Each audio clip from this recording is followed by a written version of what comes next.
The vast majority of B2B consultants and agency owners are at $10,000 a month or thereabouts, or even below. And if that's you, I guarantee you that you are missing one of 5 levels of growth that I will share with you in this video. And if to the contrary, you actually clear all of those 5 levels, you're almost guaranteed, well, nothing's guaranteed in life, but you're really, really close to having a bulletproof strategy to getting to $50,000 a month or more. My name is Michael Bohannes. We help B2B consultants and agency owners build scalable client acquisition systems and stop depending on referrals. And about a year ago, we smashed through the 50K a month ceiling. And since then, we've had several 50, 60, and 70K months. And we've now helped over 150 consultants and B2B agency owners add tens of thousands of dollars to their revenue every month. So I wanted to share some of my lessons learned both from our own journey and from that of our clients. And I was inspired to make this video when on a recent walk with my dog, I saw a flower climb a lattice fence. I didn't take a picture of it at the time, but this is what it roughly looked like. And as you can see here, this is a flower that's sort of climbing on this lattice fence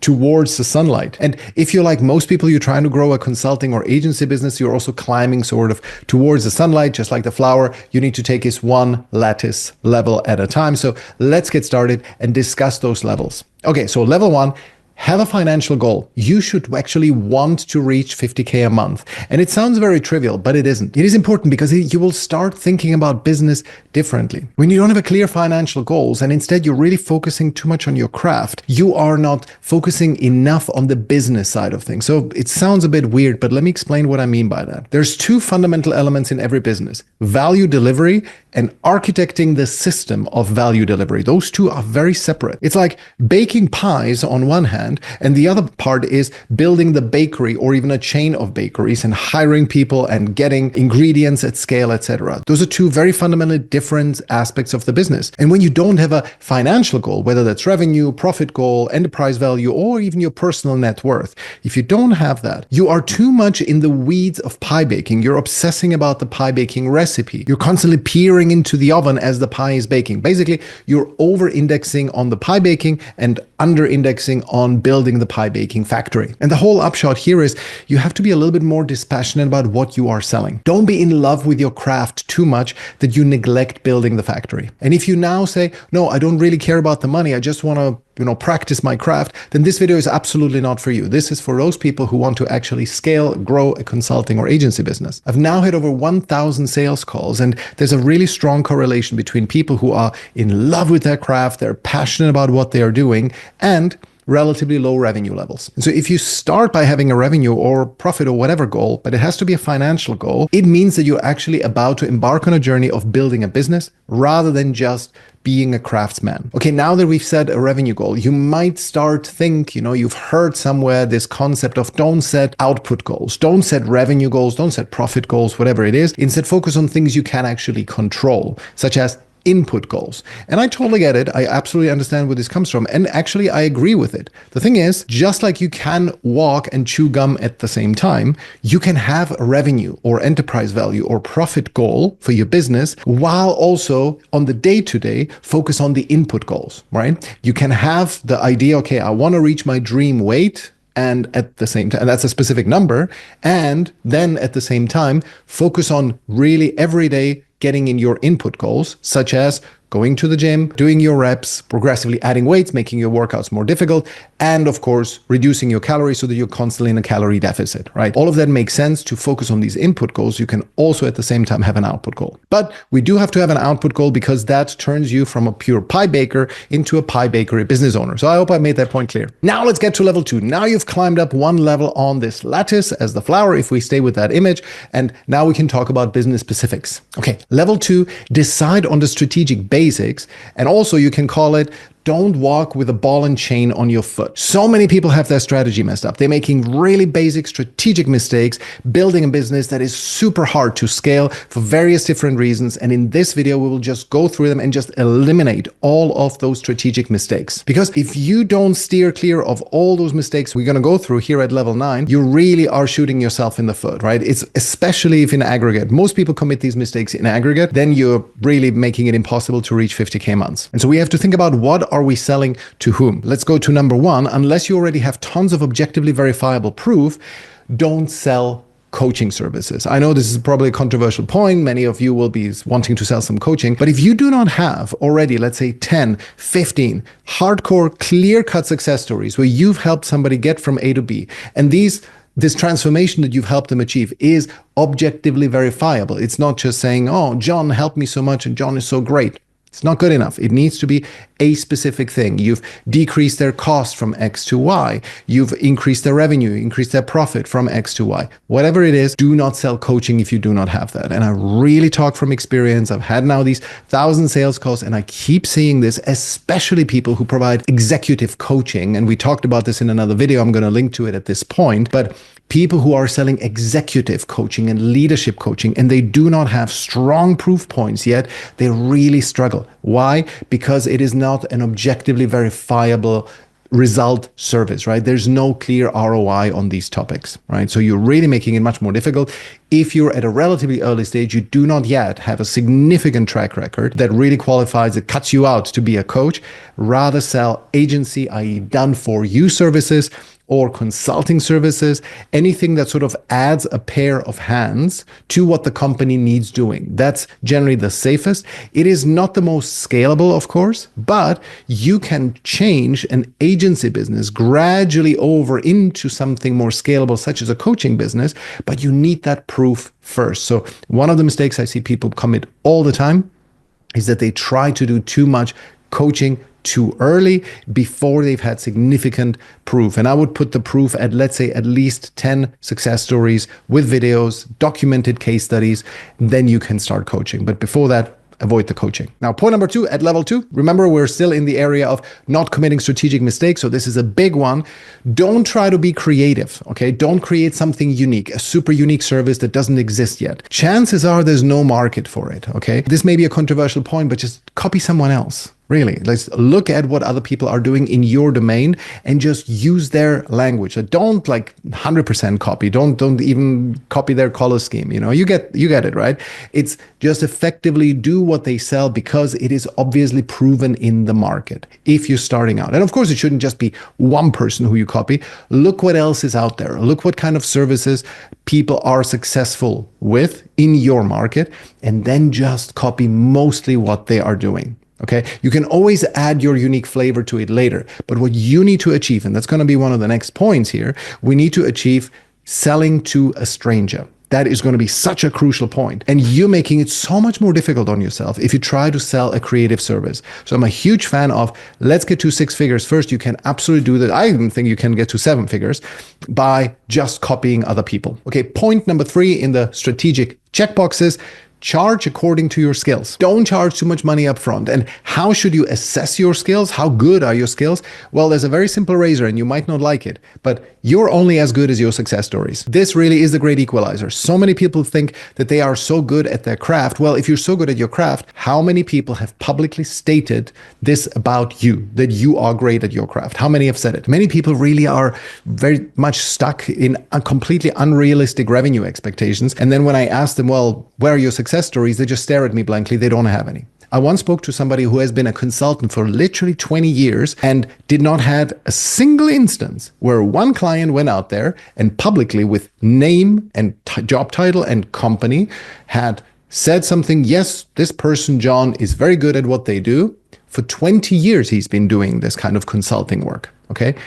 That's a problem, but it's only a problem if you want to charge a lot, okay? So if you do not have success stories, simply charge less, go really down in your pricing, build up those success stories, work your way towards having a lot of social proof, and then you can start charging really high rates. Number 4, sell to small businesses. Okay, I know this is, some of you will not like that. Some of you have like, oh my God, I have this huge 6-figure contracts. It's just that the problem with those is that you always will either depend on some kind of, you will be the subcontractor for somebody and you do not have client acquisition under control, or you will be constantly having these huge deals. I know a consultant who's like closing 2 deals a year, each of them worth 250K. And I think this is a really tricky business model. If you lose one of those clients, I mean, this guy was doing quite well because he knows how to get them proactively, but It's still very tricky if you have two clients only who are, each of them is responsible for 50% of your revenue. That's like you're basically like an employee here. Okay. So I strongly recommend that you sell to small businesses. You can then gradually work your way up, but you can have customer lifetime values of 10, 20, even 50K from really mid-sized companies, from 50 employee, 100 employee businesses, if you play your cards right. So overall, sell to small businesses and not enterprise. Number 5, sell a service that people are happy to endorse publicly. Generally, this is not a total must-have, but it's a kind of an important one because you want to build up those success stories. You want to have a wall of testimonials where people say good things about you. It will really make your client acquisition so much easier. And in some areas, some service areas, people are really reluctant. First of all, big corporate are always very tricky to get testimonials out of. They're always like scared about their PR and their reputation. So that's problem. The second thing is that there are some types of services that don't really lend themselves well to any form of public endorsement. For example, cybersecurity. Anytime, it's very rare if you're a cybersecurity person to get a person with name, company, and job title to publicly endorse you, even give you a video testimonial. It just won't happen.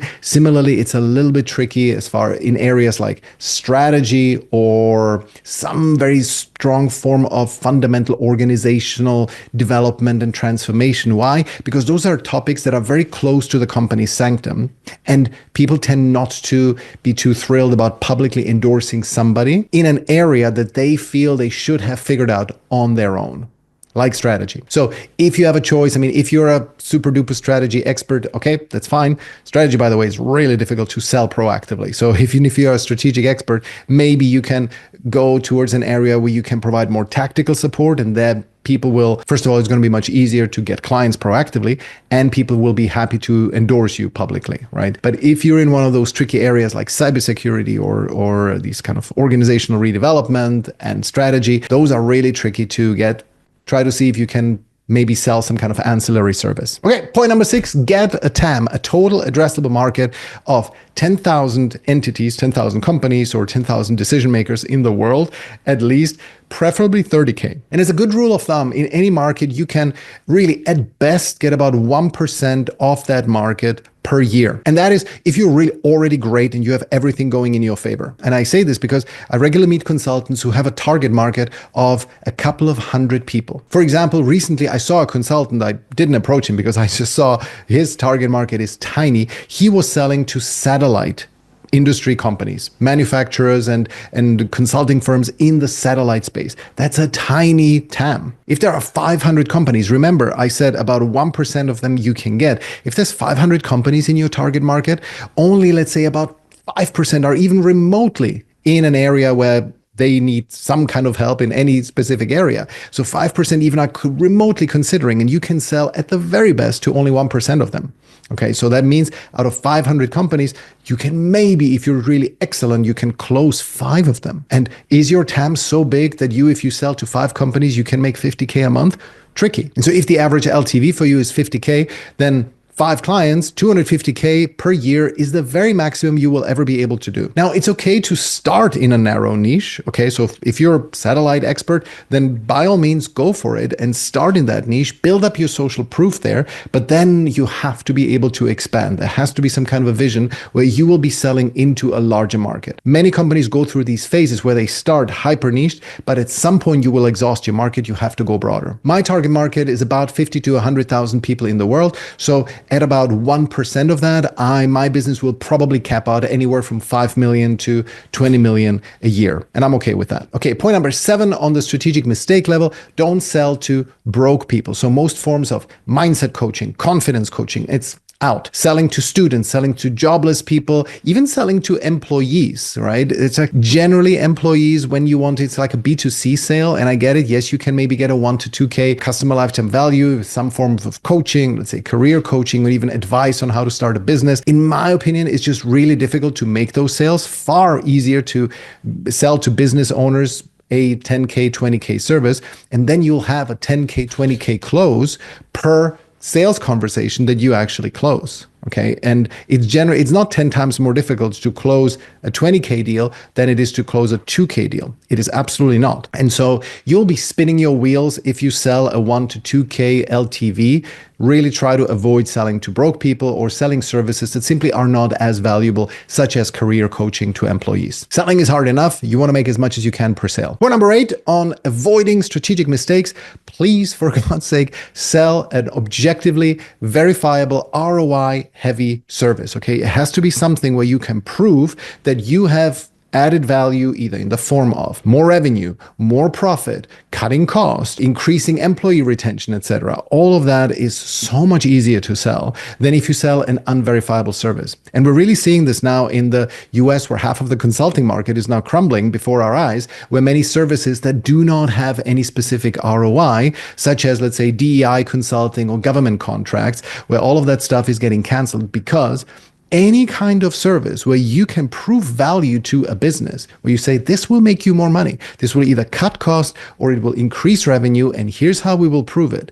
If you're in this space, you will never go hungry because there will not be, budgets required, and you will not suddenly get cut because people would be, cutting off their own profits if they don't work with you. So sell something that has objectively verifiable ROI. Strategic checkbox number 9, sell a service where if it's broken into specific steps, you can outsource parts of that process. For example, there is a gentleman who I know who is selling sort of mind mapping and, those kind of illustration services where there's a workshop, company is a workshop, and he's drawing along while the people are talking. Super creative task, really admirable. They can sort of summarize a big complex concept with, a couple of drawings. It's really difficult to delegate. Like, this is such a unique skill that people have developed that you can effectively only remain the pie baker. It's really difficult to orchestrate this into a series of steps that other people can then fulfill. Okay, and therefore, this kind of business is pretty much unscalable. You'll remain a craftsperson at this level. Also, there are some services where it is possible to get to 7 figures. It is possible to get to 50K, let's say, but it's really hard to go significantly beyond that unless you become, let's say, an aggregator of these services. And I'm specifically talking about fractional executives. Like, you can make it as a fractional CXO, you can make it to 250K, maybe 500K a year. But beyond that, you really have to start employing other people, and then you become something of an affiliate play where you are the rainmaker. You hand it over to other fractional CFOs, for example, and you collect a certain commission. It's possible.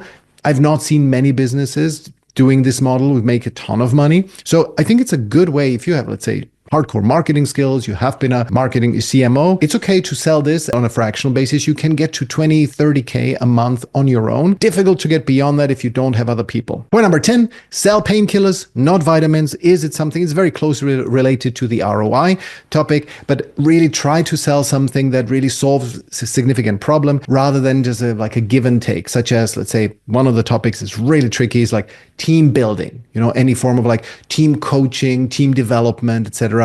That tends to be much more of a vitamin service, unless you really are like the crisis person who gets parachuted in which case it's another problem. In that case, you cannot prospect well for this kind of service because you don't know which company has such a hardcore problem. Okay, so it's much better to sell something that is objectively verifiable, that has an ROI, and therefore much better to sell painkillers and not vitamins. And then finally, point number 11, avoid selling something that's purely skills-based, such as how to give feedback or decision-making skills or problem-solving skills, etc. These kind of broad topics that companies believe that they should be able to figure out on their own. It's really hard to consult for this. Again, one thing that really works well is copy others. Okay, are there companies in your space? I recently spoke to somebody who's selling decision-making capabilities, and I asked him, do you know of any companies, any consulting companies who are selling that? He said no. Okay, and there's a good reason for this. These are skills-based advisory services that are very, very difficult to get clients proactively for, and therefore you will always remain dependent on referrals. Okay, so that was a big chapter. Do not make strategic mistakes. This is now level 2 of the flower that is growing on the lattice fence. Let's keep going. Let's go to level 3. Now that the biggest problem is solved with not making any major strategic mistakes, you have the foundations in place. The next step is to get proof. Like, you'll be really, trust me on this, you will be on such a different footing if you have publicly 10 plus people who say that you are good at your craft and that you have helped them deliver a specific high quality results, something desirable. If you have that, no one will doubt your expertise. It's going to be so much easier to sell. Of course, it's important to note that all of these 10 to 15, let's say, success stories should be in one specific area, okay? It should not be about all kinds of different skills. One is for cost cutting, the other one is for revenue increase, the next one is for Facebook ads, and the other one is for YouTube organic. No, you should have it should be one relatively narrow lane where people attest this person is really good at their craft. So how do we get proof? Well, you need some form of client acquisition system in place. The problem is if you depend on referrals, then you will get all kinds of people coming to you and you will not build a consistent pipeline of proof points. Okay, you need to really build towards wanting to get clients a specific result. Let's say, for example, you're an operations excellence consultant. Pick a relatively narrow niche of companies that are relatively small. Okay, it should not be to huge corporate because you can never get them proactively. Sell to smaller businesses and pick a relatively narrow niche. Let's say financial services. That's narrow enough. Okay, and to them, you will serve operational excellence and you figure out how you phrase it. That is a slightly the tricky part. By the way, we can help you with that. So if that's interesting, just click the link below the video and schedule a call. But you formulate a value proposition to them that you then proactively sell to them. You publish some content, not too much. The vast majority of your client acquisition work will come from reaching out to ideal target clients. And let's see how far you get with that. And the bulk of your work will be reaching out to prospective clients. The content only serves as sales enablement so that when people check you out after you've contacted them, they will check you out. Okay, this person knows what they're talking about. Let's at least schedule a call. And with this, when you give them a specific offer, hey, we will help you decrease your cost by 20%, and here's how we'll do it. And do you want to have a conversation about this? You will book 1 to 2% of people onto sales calls. That's why it's as important that your TAM, your total addressable market, is relatively big enough. And this is your first version of a client acquisition system where you are working towards getting proof. Okay, you want relatively similar people be saying good things about you that you've helped them get a specific business result. Okay, so outreach, a little bit of content, focus on value delivery. Don't try to make a lot of money at this point as you are trying to get proof. Also, document your process, not much, but just document it in a bare bone structure so that later on you can get people who can execute some of the activities for you. This is quite the hard part in getting to these 50K months because you should really stay lean here. Try to stack cash so that later on you can start investing into leverage. We get to that point in level 4, but really stay super lean here, work quite a bit, get those clients, deliver value to them until you have 10 plus success stories. And when I say success stories, it needs to really tick the following boxes. It needs to be a from to story, like before we had this problem, now we don't have this problem anymore. That result has to be quantified. The person needs to be on the record for this is John Smith, the CEO of XYZ business. Some people can look them up. And this person should ideally, that would be great, doesn't absolutely have to be, but ideally should go on the record via video. So you conduct a video with them where you say, hey, John, please tell me about how we help you achieve this kind of result. And this person gives this testimonial on video. Okay. And it's super important that this person is identified by name. There's so many kind of tricky people out there, especially in the agency world, where they have just a random dude talking to, nobody knows their name. And this random dude is talking to the camera and says, oh yeah, this lead gen agency XYZ gave us great results. Thank you, lead gen agent. And I don't know who that is. I cannot look them up. I don't know if they're legit or if they're the agency owner's brother. Cool. So that's the goal. Get proof. And during this time, really don't try to make a lot of money. The money will come because once you have the proof points, you can then really milk those success stories and tell people about it. You will get more clients and then you can charge more. Level 4 on the flower climbing the lattice fence is get leverage, because now with those 10 plus success stories, you're now bulletproof as far as your expertise and competency are concerned. Now you can really take bigger swings. Now you can introduce leverage and you will have saved up some cash from those situations, from those clients where you worked really hard. You worked, 60, 70, 80 hour work weeks. And now you will cash in on this by investing in leverage. And how do you do that? You systematically identify tasks that you do not absolutely have to do yourself, which you can outsource. And that's both in client delivery and in acquisition. Automate and delegate. This is in the context of a B2B consulting or agency business, that is investing. Hire people to help you with executing. Just to give you my hiring journey, I started out with somebody who was helping me on the lead gen side of things. That was my first hire 3 years ago now. I hired somebody to help me, build lead lists and start doing email outreach. Then I hired more people in this area. I hired a content editor afterwards. And then finally, about a year ago, I hired somebody to help me with operations, to help me streamline things. I'm not very good at that. And so somebody who came in and just was able to build some, automations to streamline all of these activities was really helpful. And then finally, back in, September last year, I hired somebody who would do client management for me, like a client success manager. And all of that, every single time I did something like this, our revenue grew. Profits went down slightly, of course, because I had to pay these people. But overall, net profit, the volume of profit has grown significantly. What is the order in which you do it? You simply identify the lowest value tasks, right? So I started with something that I could hire somebody who I pay $7 an hour for. And now the highest value task was undoubtedly was the client success manager. That is like a role that's, depending on where this person is, can be anywhere from 20 to 30 to 50 an hour. Sometimes you can even be $100 an hour, right? Very much depends on the context, but that is, I've started hiring somebody for $7 an hour, and now we're at whatever, 30, 50 an hour. And now finally, level 5, ramp up your outreach. Now with some leverage applied, you can now reach out to more people. And I just strongly recommend that you stay with outreach at this point. You could start introducing ads and, let's say, webinar funnels, but until you're at 50K, this is really very involved. It takes quite a lot of expertise to do that well. And outreach is comparatively much, much easier. So stick with outreach, cold DMs, cold emails, and do that. On average, you'll have to reach out between 100 and 500 people, depending on how much you personalize, to get one client. For example, in our case, we have to reach out to about 200 people in a personalized way and to about 800 in a non-personalized way to get one client. As far as personalization is concerned, the personalization takes me about 2 minutes per prospect. So I have to spend about 7 hours of my work to get a client through the door. And on top, I pay some $500 to $700 per closed deal. So that's a pretty good ROI. I work 7 hours, I pay $500 to $700, and that gets us a deal that usually customer lifetime value is anywhere between $10,000 and $20,000. And so now if you have a customer lifetime value of, let's say, $10,000, you have a 2% call booking rate, an 80% show up rate, a 20% close rate. You'll approach 300 people, 6 of them will book a call, 5 of them will show up and you will close 1 of them. Now you have a predictable funnel. And because you have a total addressable market of 30,000 people, you have about 100 closable people available to you at any given time. Right? And because you now have leverage, you are able to approach 300 people every week in a personalized way. That'll close you 1 client. And that's how you get to 50K a month.